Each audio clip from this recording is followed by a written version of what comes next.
What's up, everyone? So in this video, I'm doing some property maintenance. The resident's complaint is that the shower drain is slowly draining. I'm going to show you how to fix that. So we're going to run the water and test it out. So it's draining pretty good, but it could be a little better. This style of shower drain is a Watco push-pull. So our first step is going to be to remove this knob by turning it counterclockwise to unscrew it. So whoever worked on this thing previously tightened the stem down pretty tight. So I had to use some channel locks to loosen it up and remove it. So sometimes hair can get stuck on the stem threads, so you'll want to remove that. And look at how clogged that thing is.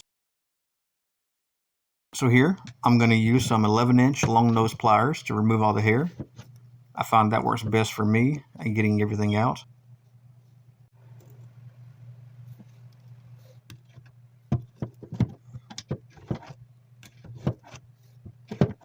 And just look at how much hair I cleaned out of that.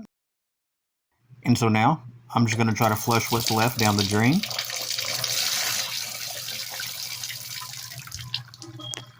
So now, the hair is gone, and we have no more blockages.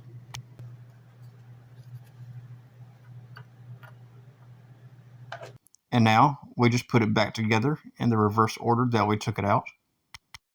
Be careful putting the stem back in. You want to make sure that it's seated properly and that you're not cross-threading it.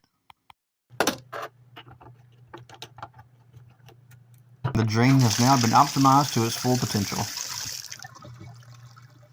And that's it. If you found this video helpful, hit the thumbs up button and subscribe.